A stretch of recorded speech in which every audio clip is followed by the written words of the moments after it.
Video games are in a really weird state right now, and I wanted to speak on it because I feel like I'm dangerously close to losing complete interest in them. While the seeds for this may have been planted long ago, COVID acted as a catalyst for a clear break from tradition in the industry. The way games are developed has changed dramatically. Publisher expectations have changed. The idea of what a console platform is and the value it has is unraveling before our eyes. The way these companies do business and the ways in which they are investing has changed, and even the way announcements are disseminated has morphed from a unified trade show to an uncoordinated free-for-all. Not only have the rules and expectations changed, it's almost as if there are no rules anymore and it's impossible to set expectations. The amount of negative news lately has been unignorable, from big shutdowns, mass layoffs, to even smaller gaming adjacent losses that set the scene for a really big crash. Now, let's not get it twisted. 2023 was a pretty remarkable year for video games, at least from my perspective, with RE4 Remake, a game that I reviewed, and Alan Wake 2, which I regrettably did not review, being two games that meet my personal threshold for being 10 out of 10 experiences. Must-play games that I would consider modern classics. And that's not all. Dead Space Remake was one of the most immersive and engrossing audio-visual experiences I've ever had. Final Fantasy XVI was the biggest deviation in the franchise's history and mostly stuck the landing, while games like Hi-Fi Rush and Tears of the Kingdom also received near-universal acclaim, all without ray tracing or $2,000 a minute mo-capped cutscenes. At the same time, tech in the PC space has seemingly leaped forward like 3 console generations in the last few years, culminating in the mind-blowing achievement which is full-on path tracing in Cyberpunk and Alan Wake, pushed even further with DLSS 3.5 ray reconstruction. There was something for everyone to be excited about last year, and it was easily the best year post-pandemic, and I would argue the best since 2017. But you know what the prevailing theme is with all those accomplishments? With the exception of Zelda, it's all third-party releases, and there's also 2 remakes in there. Not a lot of new blood. You just kind of have to hope that these creators can channel fresh energy into the sequels and remakes that they're allowed to make. A lot of this isn't even unique to video games. It's an overarching pattern within commercialized art. The biggest musicians are pretty much identical to 10 years ago, film is probably even worse than games, you see nostalgia bait and massive reboot course corrections for things that aren't even old enough to be nostalgic about. Stuck culture is one thing, but the lack of big first-party console games is really concerning to me. Now at this point, I'm pretty much married to playing games on PC. Despite owning all the consoles, I spend 90% of my time playing on PC, and PC is doing extraordinarily well as a platform, but with the exception of multiplayer esports style games that are either outright exclusive to PC or might as well be, PC as a platform is dependent upon console game ports, both third and now first party in this weird new world. PC on its own in a vacuum unfortunately does not produce games like Elden Ring or even Cyberpunk, to be honest. With the way things are going, that may well change in the future, but for now, these traditional single-player games are intrinsically tied to console. If the console well is dry, PC will be as well. And goddamn, things are feeling dry this year. When you've got serial overpromiser Jeff Keighley saying it's a slow year, you know things are bad. We've had the Elden Ring DLC, Animal Well was really cool, but for the rest of the year, what even is there? That Star Wars game, which very suddenly became like a gaming culture war talking point for some reason? If you asked me to name my 5 most anticipated games, I could barely do it for you right now. 2 of them would be Kojima projects, and the rest would be like future projects from studios which are presumably being made but haven't been announced in any official capacity. It's really GTA 6 that's the only game that's occupying my imagination with what it'll be like to play. That goes so counter to what we're told and what we see, which is crazy spending sprees from these companies, news articles about how gaming is so big and growing, and Sony reporting that this generation is their most profitable ever. Contrast that with a big game like FF7 Remake 2 kind of being a flop, Alan Wake 2 and Spider-Man 2 struggling to break even, the latter of which cost nearly as much as 2 Spider-Man movies to develop. When they say games are doing well and are extremely profitable, they're not talking about these kinds of games. They're talking about forever games, games as a platform, your Fortnites and Valorants, as well as casualized, non-traditional experiences that are enjoyed by your mom, your nephew, your coworker. Meanwhile, the kind of games that I like talking about are almost becoming niche again. While Nintendo continues to ship geriatric hardware with the Switch, people keep buying, and while the pace at which they release big games has seemed to slow, the quality of them is the same as it's ever been, high. But when it comes to PlayStation 5 and Xbox Series, we're coming up on 4 years with not much to show for it, especially as the latter is concerned. So I wanted to talk about the big three, where they're at, and what the future looks like for them, as well as the concept of consoles and traditional games, each having come off a big press event fairly recently at fake E3. At this point, Xbox has spent more time being a distressed underdog than it has being a desirable brand. They're a distant third in the console space and have become not even the Pepsi to PlayStation's Coke, but like the Members Mark Cola to PlayStation's Coke. When it comes to explaining why, I don't even know where to start. Redfall, Xbox's biggest blunder of last year and a game that the developers themselves have said they wished Microsoft would have intervened on, has now led to the demise of that studio. Now you could argue, regardless of the circumstances, make a bad game, suffer the consequences. But it's hard to say the same for Tango Gameworks, who made Hi-Fi Rush, which was beloved by critics and regular players alike, and was the only bright spot in the otherwise bleak existence that is being an Xbox fan. I've spoken out that I wasn't a fan of the exclusivity by mass acquisition strategy, that I felt it was monopolizing the industry and not adding any value. What I failed to predict is that they would actually subtract value from the things they brought under their umbrella. Firing wave after firing wave, former Xbox exclusives going over to PlayStation, and most recently announcing price hikes and a tier system for their supposed saving grace Games Pass a la Netflix, proving my point from over a year ago that their model is unsustainable. I've been down on Xbox for a long time. I called out what I thought were warning signs despite consistent posturing that suggested a resurgent Xbox, but now I think we can all agree that the evidence is conclusive. Xbox is cooked, and it's not even medium, it's well done. It has become an aggressively undesirable, dry, uncool brand, and they've basically waved the white flag, at least when it comes to competing as the traditional console model which we've known for the past 30 plus years. As someone whose formative gaming experience was Halo CE on the original Xbox, I wish that wasn't the case, but it's near objective fact at this point. All the while, key figures at Xbox randomly come out and announce what essentially amounts to what-if clickbait slop, talking about how they're working on next gen, how cool it would be to have a handheld Xbox, and that they're open to having third-party PC game stores on Xbox. Wow, so exciting, it's like anything could happen. And they're totally the cool guys. They're definitely not in total freefall with absolutely no plan for how to move forward after spending $100 billion on studios that they have no fucking clue what to do with. These guys just can't stick the landing on anything, even on stuff that doesn't have a lot to do with their decision-making. Case in point, Starfield.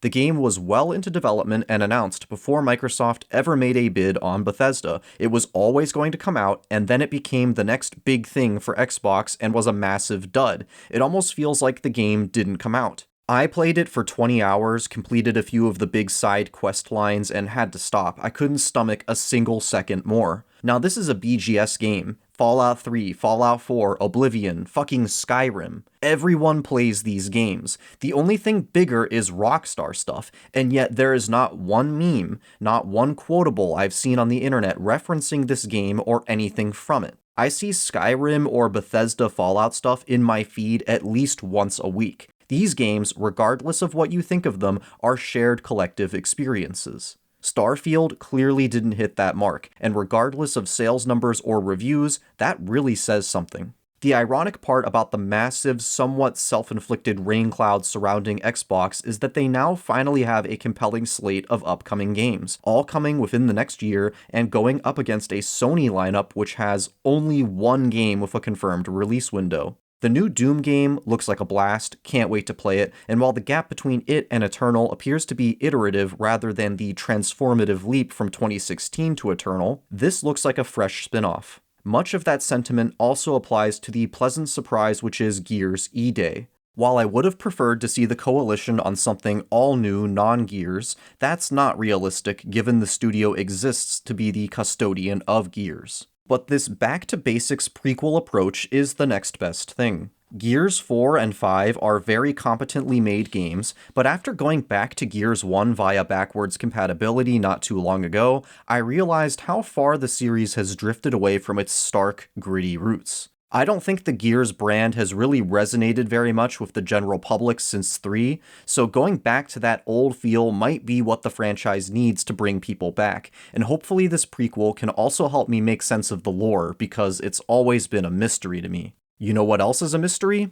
The new Fable game. I've mentioned in the past that Playground Games tackling this makes it inherently interesting and promising, but much like what happened with the recently released Hellblade 2, I feel that given how imminent the release is, we don't know and haven't seen anything meaningful from it. For example, can you not make your own character, or is this recurring MC just a marketing stand-in? Fable is a weird, kind of forgotten franchise at this point, notorious for making lofty promises that went unfulfilled with each release, so no one has strong attachment to the heritage of what constitutes a real Fable game, which means that this can pretty much be a blank check, with the only requirements being a fantasy setting and dry British humor. That also means that people need to be sold on it, they're not lining up for the name alone.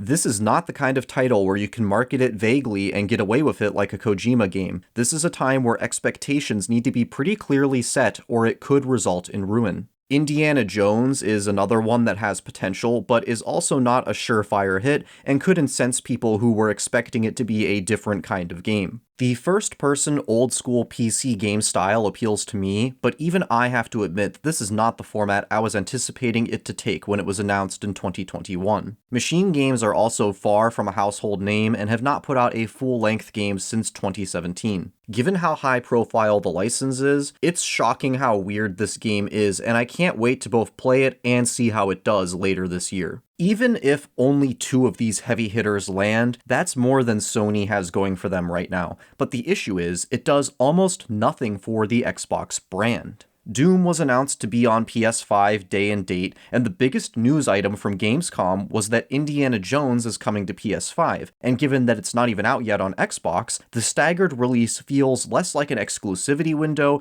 and more like Microsoft's strategy changed so recently that a PS5 port couldn't be completed in time for a day and date launch. If this was 2 or 3 years ago, I'd see it as an opportunity for Xbox to gain some ground, but with how things are now, it's almost like they're enabling Sony's complacency. There's no competition going on here, and with the studio closures and negligent management, it's clear that the era of Microsoft blindly throwing AI and Teams money to try and make something happen is over, and they're now trying to recoup their losses in what they think is the safest way possible. I think the games that they have coming are simply remnants of that blank check era.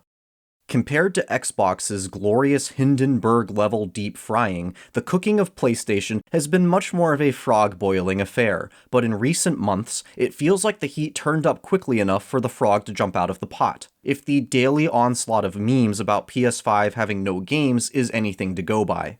Much like how studios under Microsoft's tutelage are imploding, the same is happening at Sony. Bungie, who Sony just bought, was gutted, losing most of its key talent while nearly 1,000 other jobs were cut across PlayStation Studios, with some of that purportedly being a result of the issues over at Naughty Dog, who appear to be in dire straits after the cancellation of Factions. Helldivers was a win that turned into like 2 controversies, and now Concord, the first of their big bets on live service games, has panned out to be one of the most high-profile disasters in gaming history, being pulled and having refunds issued a mere 2 weeks after its launch. I thought it would just be Battleborn for a new generation, but what happened here will likely be studied for years to come. Then there was the most recent state of play, which outside of some of the niche ones dedicated to anime games, has to be hands down the worst one ever. They showed precisely 1 compelling game in the entire lineup, and I think that game perfectly exemplifies what the problem is with Sony and PlayStation this generation.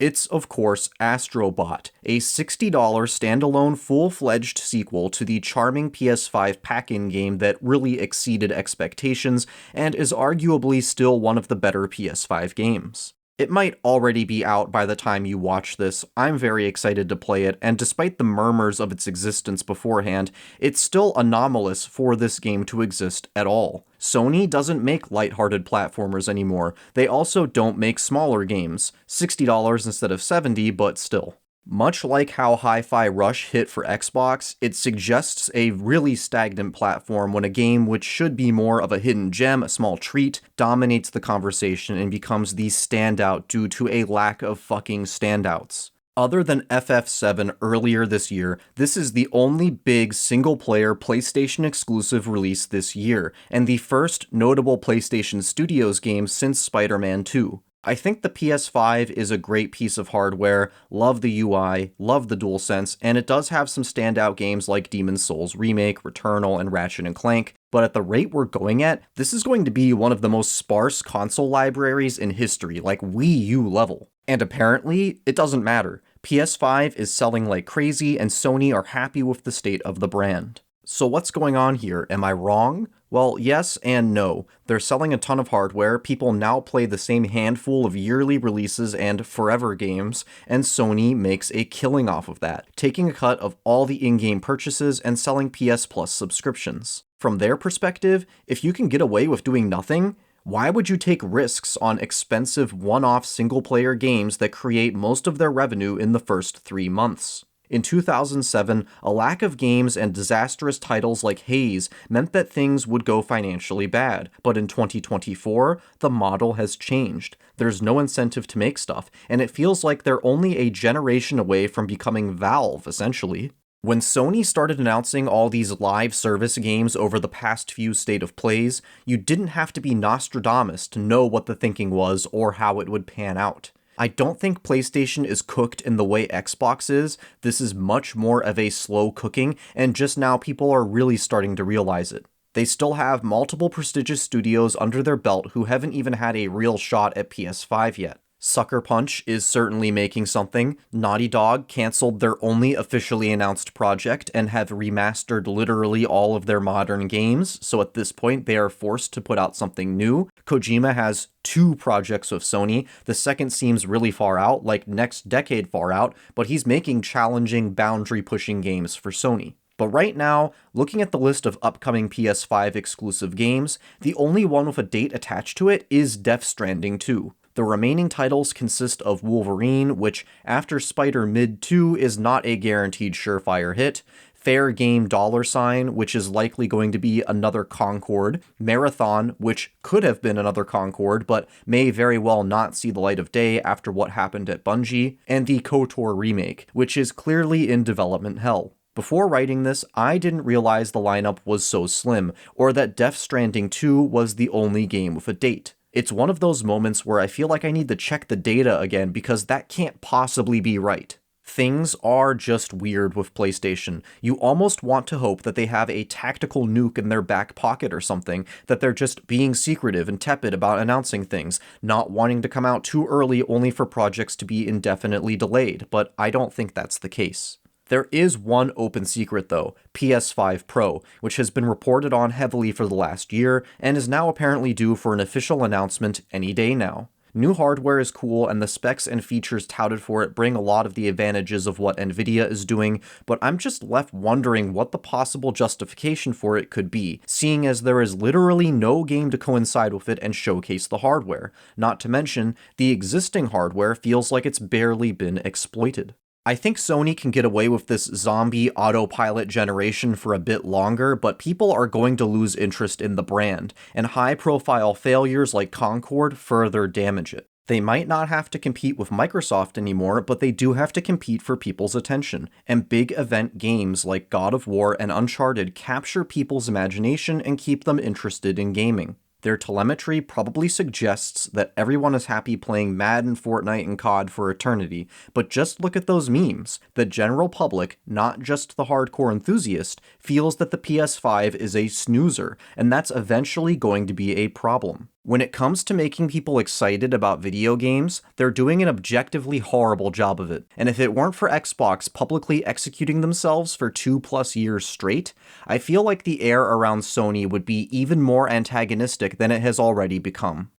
Nintendo is the anomaly in the gaming scene. They continue to go with the old school model of releasing real, retail price games that are finished products which will endure the test of time, and they do it to resounding success, without going on studio buying sprees, having mass layoffs, or leaks about toxic studio culture. They exist in their own pocket universe, something that used to be to their detriment, which is now to their strength. Now you have to remember that to get to this point, they had to mess up and suffer for a long time. GameCube, while now remembered fondly, was a sales flop, annihilated by PS2, and even beat by the original Xbox, which entered the generation late as a new name. The Wii U, which was a big success, didn't really have legs on it as the generation went on, and Nintendo took what was a one-time freak of nature fad and tried to build upon it with the Wii U, and we all know how that went.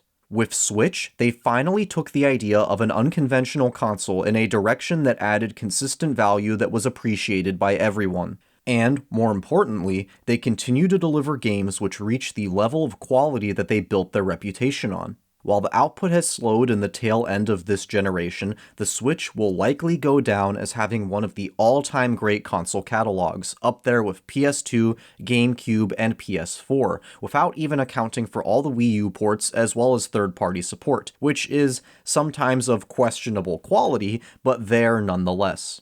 This thing has games, and even on the eve of a long-awaited successor, they recently announced new games as if a new Switch isn't coming, including the fabled Metroid Prime 4, which has been AWOL since it was announced in 2017. While the format of the console is unique, the method of game making is the same as it's ever been for them, and it continues to appeal to a wide audience, young and old, casual and hardcore. They've cracked the code, they deliver consistent quality, and they do it to financial success, while just about everyone else seems incapable of it. While others spend nearly a decade to tarnish the reputation of their biggest franchises, Nintendo is almost double-dipping with a game like Zelda Echoes of Wisdom following up Tears of the Kingdom only a year and change later, carrying on their franchises as both modern 3D games and more old-school 2D at the same time.